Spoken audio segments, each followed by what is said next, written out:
सन्माननीय पाटील साहेब बोला. धन्यवाद महापौर महोदया. पॉईंट ऑफ ऑर्डरला 12 मिनिटे घेतली, म्हणजे हा नियम सर्वांना असला तर बरं होईल.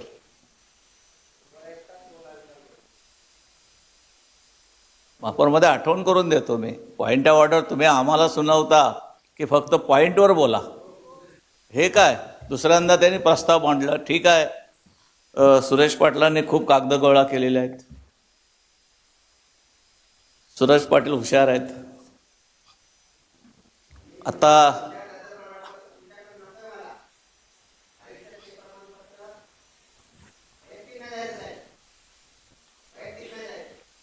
सुरेश पाटील हुशार आहेत, याच्यात वैयक्तिक काय आलं?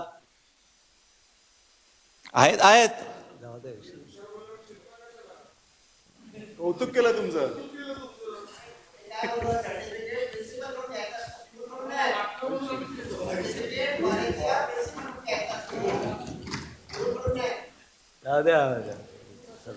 सन्माननीय सदस्य, आपण विषयावर बोला. बाकीच्या बोलू गोष्टी राहू देतील द्या. तर बोलेल ना मी. आपण त्यांची स्तुती करू नका. बरं, आपण बोला. धन्यवाद. आपल्याला राग येऊ देऊ ना मग. बर मॅडम महोदया, काही लोक जज बनायला जातात आणि अंतिम निर्णयापर्यंत येतात. असा प्रकार या सभागृहात चाललेला आहे. की आज मी निर्णय घेतलेला आहे, राऊत गेठेंना परत पाठवलं, अशा तोऱ्यात आहेत काही लोक.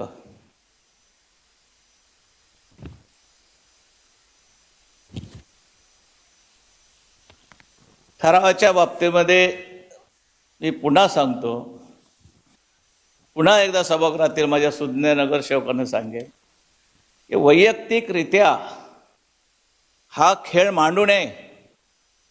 राहुल गेठे माझे नातेवाईक आहेत का? नाही. राहुल गेठे कोणी माझे लागतात? नाही. परंतु एक अनुभवाच्या माध्यमातून मी सभागृहाला विनंती करतो मॅडम, की हे तुतू मयमय आपण कोणाशी पंगा घेतोय? शासनाशी. ही महापालिका कोणाच्या आधिपत्याखाली चालते? शासनाच्या. मग एक दिवशी असा ठराव आणतील सागर नाईक साहेब की शासनाला आपण काढून टाकूया, असं येऊ शकेल? नाही, सांगतो मी. Point of order. बोलू द्या त्यांना. राहुल गेठे साहेब म्हणजे शासन आहेत का? नाही. मग तुम्ही कशाला त्यांचं नाव घेऊन शासनाबद्दल बोलताय?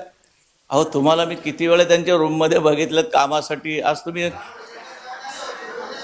जबाबदारी त्यांनी जबाबदारी दिलेली होती आयुक्तांनी त्यांच्यावर. तुम्ही मगाशी जो उल्लेख केला ना, शासनाच्या विरोधात जाताय म्हणून. सन्माननीय राहुल गेठे जर शासनात सन्माननीय असतील- सदस्य, आपण बसा. राहुल गेटे साहेब एक अधिकारी, प्रशासकीय अधिकारी होते आणि अधिकाऱ्याकडे कुठल्याही अधिकारी मराठीत खिल्लारे महापालिकेचे मॅडम, नोकर खिल्लारे मॅडम अधिकारी आहेत, त्यांच्याकडे कामं घेऊन आपण जातो. प्रशासकीय अधिकाऱ्याकडे नाही सदस्य मॅडम, जाणार तर ह्याच्यात कोणाकडे कमीपणा काय? जाणार? काम करायला गेलो, त्याच्यामुळे आयुक्तांकडे आपण जातो, हा इथं मॅडमकडे जातो, तो जातो. तिथं जातो, हा विषय नका सांगू. आपण ह्या विषयावर बोला ना. मी ऐकायला थांबलो त्यासाठी. मी त्यासाठी जे ठरलेली वेळ आहे ती मोडून काढली. आज या ठिकाणी निर्णय देऊन मोकळे झाले सभागृहात. कशाच्या आधारावर? त्यांनी बोलून दाखवलं की राहुल गेठे यांना आपण पाठवण्यात आलं, जवळपास पाठवण्यात आलं. त्यांना ताबडतोब ह्या कॅडरमधून काढून टाका. महापौर महोदया, राहुल गेठेंची जी निवड आहे ती शासनाकडं IAS IPS फार मोठ्या वरच्या लेवलच्या दर्जाची लोक असतात. त्यांच्या माध्यमातून या शिफारशी करून राहुल गेठे आलेले आहेत. आणि सन्माननीय डॉक्टर कैलास शिंदे हे काय तुम्हाला साधी व्यक्ती वाटली? त्यांनी सुद्धा त्यांना ॲक्सेप्ट केलेलं आहे. आणि आज आपण सभागृहात वैयक्तिकरित्या त्यांना हे करतोय, मानहानी करतोय. एखाद्या सदस्याचं, एखाद्या अधिकाऱ्याचं सभागृहात नाव घेऊन त्याला डिस्करेज करणं हे सभागृहाचं काम नाही. म्हणजे माझं काम झालं नाही म्हणून त्याला काढून टाकायचा, हे असं चालणार नाही.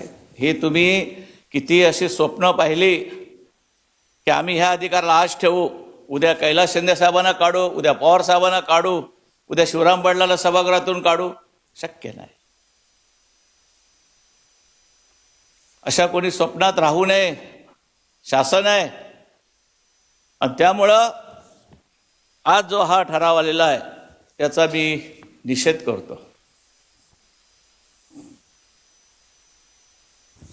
असे ठराव जे जे काही वैयक्तिक आणतील त्याचा मी या ठिकाणी मी निषेध करतो.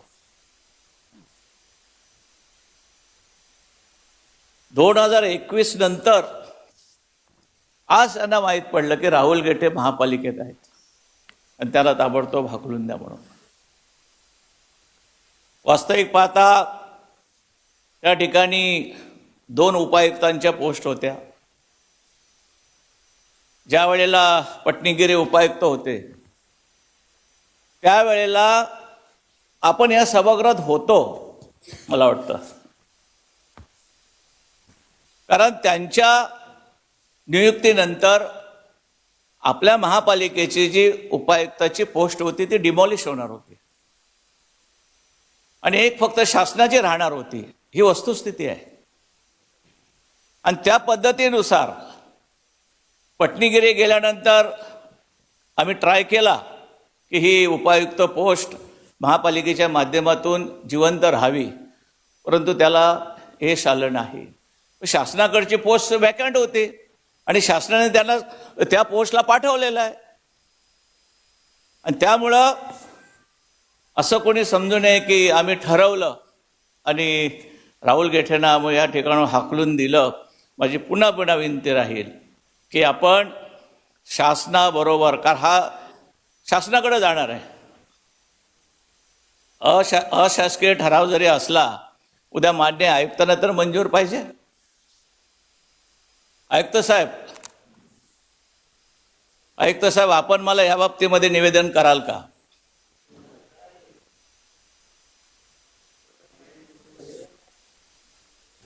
सन्माननीय आयुक्त साहेब, आपण निवेदन करा.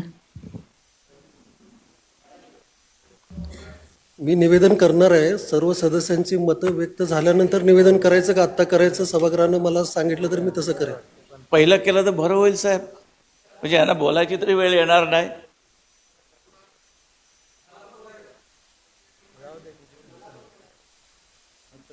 मला असं वाटतं की सगळ्यांची मतं ऐकल्यानंतर मी निवेदन मत व्यक्त केलेलं बरं होईल. बरं, ठीक आहे, धन्यवाद.